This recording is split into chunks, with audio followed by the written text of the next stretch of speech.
Hey everyone, Dave Dubeau here with another episode of the Property Profits Real Estate Podcast. Today, zooming in from Cincinnati, Ohio, we have Dave Spooner. How you doing today, Dave? Dave, I'm doing great. Thanks for having me. My pleasure. So I'm excited because Dave is one of the founders of a very cool software program called Innago.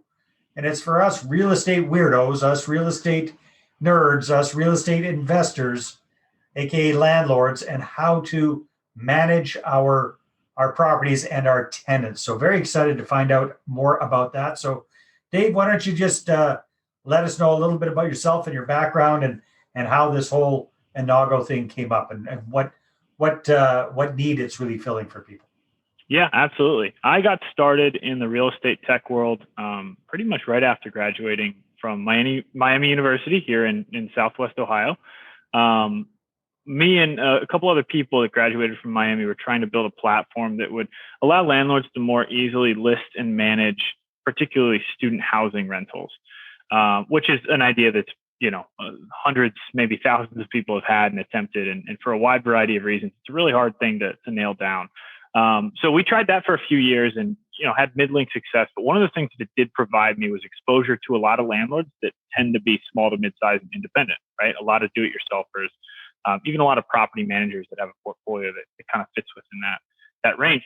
And we kept hearing again and again and again that they just weren't satisfied with the tools that existed out there, whether they were too expensive, too bulky, too many features, or features that weren't flexible enough because their clientele was unique or changed. After hearing it the 100th time, we finally said, you know what, maybe we're doing the wrong thing here. Maybe we can shift things up and go in a different direction. And me and another guy that were working for that company, we founded Innago together. That was back in 2017. And ever since, we've been working hard on it, trying to build tools that are simple and easy and effective for small to mid-sized landlords. And I think we've done a pretty good job delivering on that. Excellent. So what is your definition of a small landlord? Yeah, it's a great question. So we typically say that we're designed for landlords that have roughly 1 to 100 units.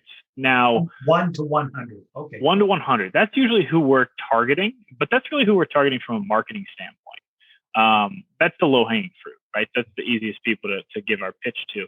But part of the intent behind Innago is that it's designed in such a way that it's really not meant to only work with that cross-section. One of the things that we came to realize is that sure, there's commercial landlords, there's student housing landlords, there's landlords with 1,000 units, there's landlords with 100 units. And they definitely have some business processes. Landlords with 1 or 2 or 3 units for sure. Absolutely. And each of those different types of landlords have different business processes that are unique to them, right? But there's also this giant umbrella that we internally call tenant management tools that every single one of these landlords does. Right? That's the rent collection. That's the signing of leases. That's the screening of tenants. That's the communication back and forth. And those are the tools that we've zeroed in on. So while we focus our marketing efforts on 1 to 100 units, as we build the tool internally, we harp every single day on making sure it's got that flexibility and that kind of simple complexity built into itself so that it can work with landlords of various types. It's a testament. We have landlords that have 2,000 units. We have landlords that do exclusively commercial. We have landlords of all different kinds that use Innago. Well, let's walk through a scenario. Let's say I'm a landlord with 3 tenants. I've got a single family home and perhaps another single family home with a basement suite in it. And that's it for right now, but I'm looking to scale my business. How would this program make my life easier, better, faster, more efficient, less headaches? Yeah. Walk me through that in that scenario, if you don't mind, Dave. Right. That's the name of the game. You're kind of describing me. I own about 6 units myself, and I use Innago for my properties. And I'll just tell you from my personal experience, Innago automates all of the rent collection for me. It automates all of the late fee enforcement for me, so I'm never chasing down checks. And I'm never calling people up and saying, hey, you owe me $50, and then waiting for the check to show up in the box before I write a notice to quit. All that's taken off the table. The screening is streamlined. So I just send a link off to them and it takes care of the rest. I can review it and approve them, move them into a property. The lease signing process, we allow you to create digital templates that can be reused over and over again. So it's really simple and easy. It's especially in the age of COVID, to get a lease signed from afar, not standing in person. Communication can be automated. You can create templates to send canned messages to a tenant, things that you typically send to them for things that come up. Just every part of the process that is that tenant relationship is going to be taken off the table for you, which allows you as a landlord to invest your time in more meaningful things that grow your business, right? Networking with other landlords or real estate professionals, seeking out better deals, working on your finances, the stuff that really actually matters for your business, not the day-to-day kind of busy work that you just have to get done to collect your rent. So does the program answer the phone at 2:00 in the morning? Who's got a plug toilet? We won't do that. I wish it could. So does everybody else. Yeah, right. Yeah, well, that's very, very cool. So we were talking a little bit about this before we got on the call, Dave. So you're based in the States. Most of your clients, most of your customers are in the States. You do have some Canadian customers as well, but obviously things are a little bit different up north than they are down south. So how does it work differently in Canada versus the States? Yeah, so all the features that I just mentioned are going to be included in Innago wherever you're accessing it from. So if you're accessing it from Canada, you can access all those features. The two exceptions to that are one, online payments, and two, tenant screening. Those tools are all localized for basically every country, European Union, Canada, et cetera. So it can be difficult to cross borders with that kind of stuff. So at this time, we don't have the infrastructure in place to allow online payments and tenant screening in Canada, but the rest of the features are available to folks. And they'll still automate a lot of their processes. We fully intend to add Canada, to add the functionality there. We get a lot of inquiries from folks from Canada saying, man, this looks so great. I wish I could use it for those features. But at this time, it's just, there's a lot of regulations. There's a lot of stuff to set up to get that done. So right now, everything's available except for tenant screening and online payments in Canada. All right, very cool. So let's say I'm that small landlord and I'm kind of, what's been your experience with the majority of your clients? What do they like the most about using this software? What's it like? It does a whole bunch of different things, but what's like the number one thing people go, geez, I wish I'd have known about this earlier? Well, I'm going to give you a two-parter. The beauty of it is that people say a ton of different answers, right? Some people just love the screening. It's so simple and easy. They can grab a link and share it. Some people love what the online leasing does for them, especially if they're a document-heavy kind of person that has, the 25-page lease that you see some folks lugging around.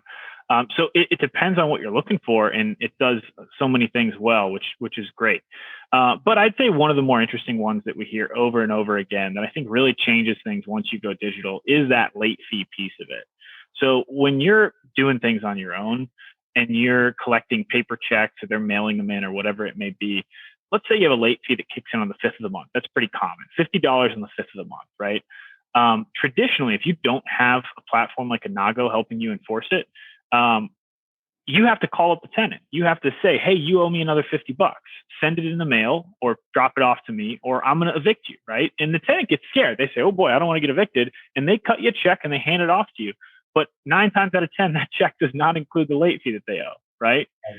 And you look at it and you say, man, do I really care about $50? I got my 1,000 or I got my 800 or whatever it is. Do I care about $50? Not really. I'm not going to hassle over this. Let's move on.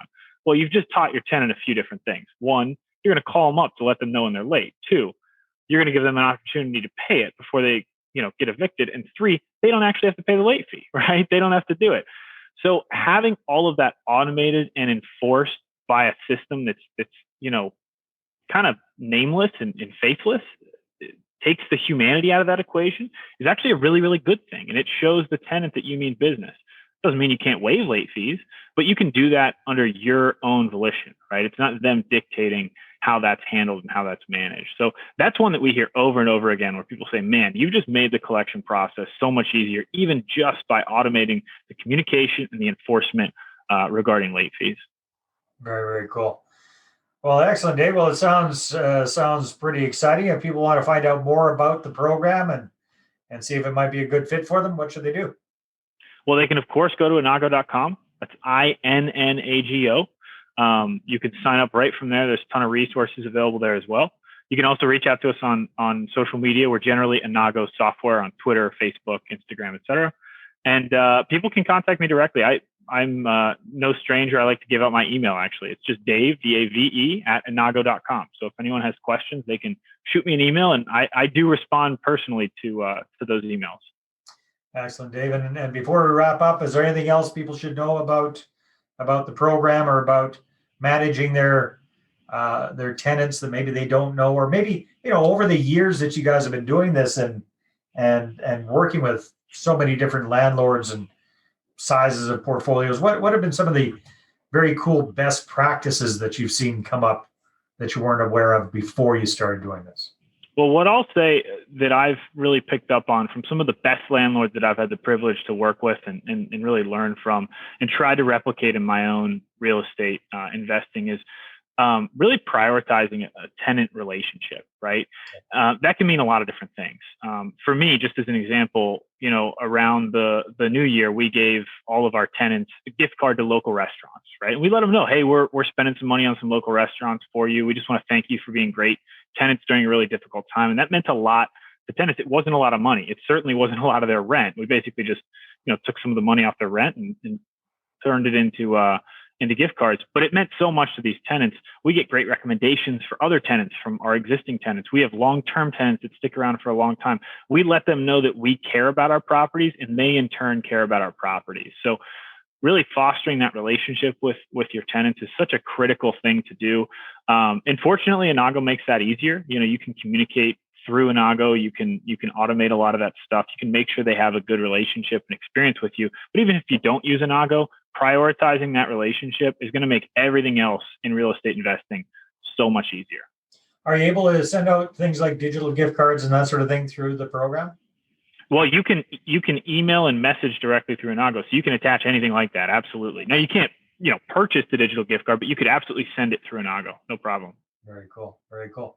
Well, it sounds like a great program, Dave, and hopefully for our Canadian viewers and listeners, it could work well up here in Canada. Yeah. Sooner rather than later. Sounds like most of it already does, but maybe we get that those few little missing pieces going. Yep, absolutely. Awesome. Very good. Thanks a lot, Dave. It's been nice meeting you. Yeah, thanks, Dave. You too. All right. Take care, everybody, and we'll see you on the next episode. Bye-bye. Well, hey there. Thanks for tuning into the Property Profits podcast. If you like this episode, that's great. Please go ahead and subscribe on iTunes. Give us a good review. That'd be awesome. I appreciate that. And if you're looking to attract investors and raise capital for your deals, then I'm going to invite you to get a complimentary copy of my newest book, right back there. There it is. The Money Partner Formula. You can get a PDF version at investorattractionbook.com. Again, investorattractionbook.com. Take care.